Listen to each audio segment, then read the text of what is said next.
Pag ganito pong nag-uulan, ano po ba ang inyong niluluto? Ang aking pong lulutuin ay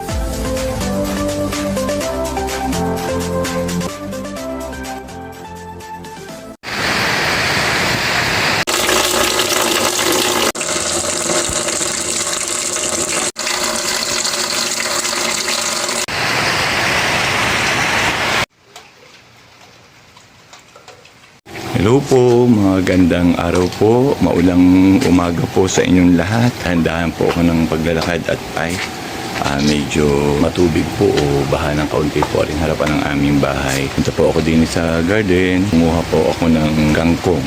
Pag ganito pong nag-uulan, ano po ba ang inyong niluluto? Ang aking pong lulutuin ay sinigang na hipon kasi po ang dami na po uling kangkong din sa garden ay aking pong kukunin. Kaya lang po ay ingat-ingat po ako at baka po ako yung mga dulas ay putik po. Ito po tayo, ayan po.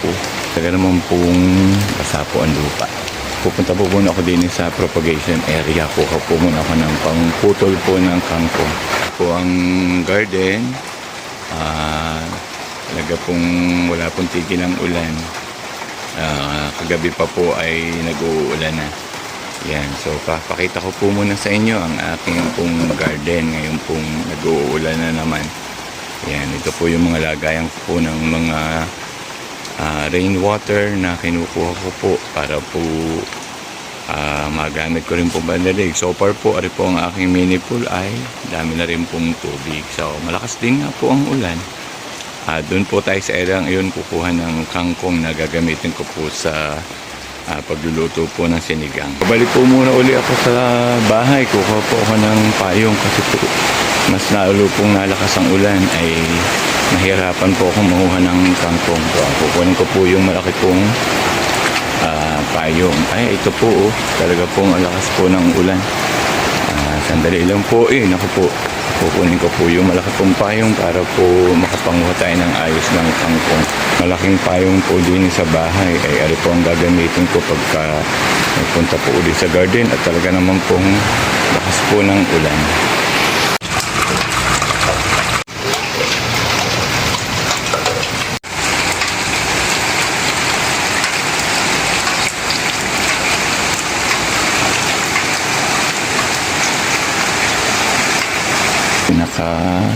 Payong na po akong malaki. Pupunta na po ulit tayo sa garden. Pupuha po tayo ng kangkong. Yan, dahan-dahan lang po ako. Baka po ako yung madulas. Sana naman po ay huwag po akong madulas. Yan, so, dahan-dahan. Talaga pong yan po. Talaga pong malakas po ang ulan. Ay masarap po kasi mga kumain pag sinigang po ang pangulam lalo't ngayon po ay nag-uulan. Kaya muna po kukuha po lang ako ng gamit din sa propagation area. Ito po ang aking mga gamit. Kukuha na lang po ako ng gunting. Ayan.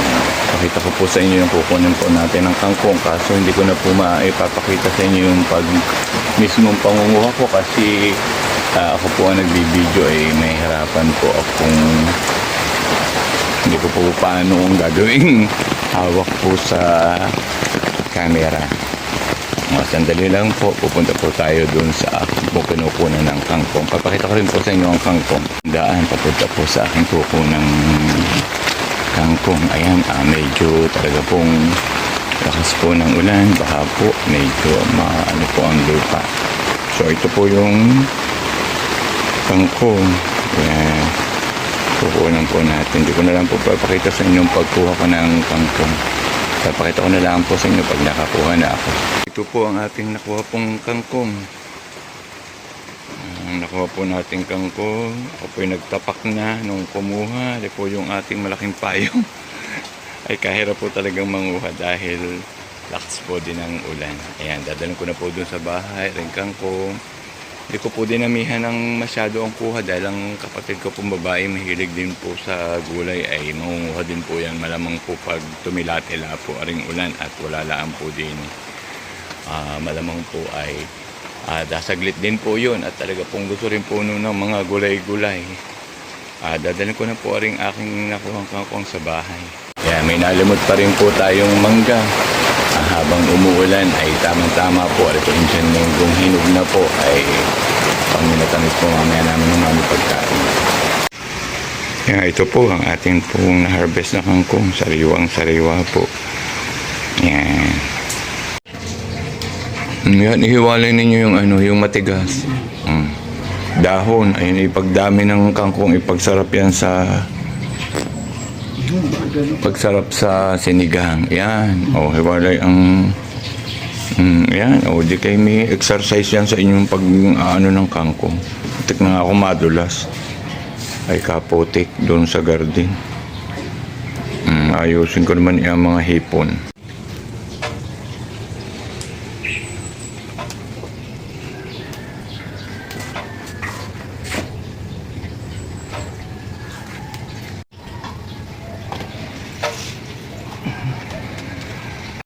Yan po, nakaredy na po ang atin po mga gagamitin po sa pagluluto po ng sinigang na hipo.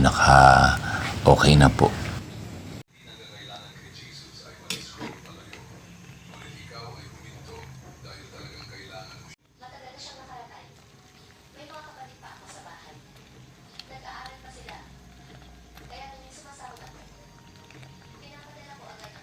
Nakakain na po kami. Nag-enjoy na po sa sinigang na hipon.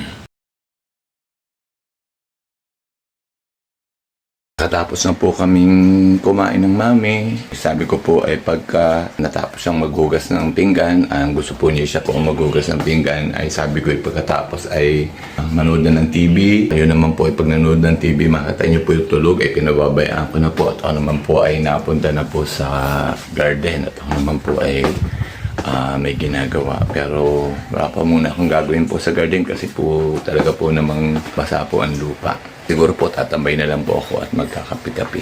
Kami pong salamat sa inyo pong pagsama ngayon sa araw na ito. Hindi man po ako nag-garden. Nagluto-luto na lang po. Maraming pong salamat. Bye-bye po.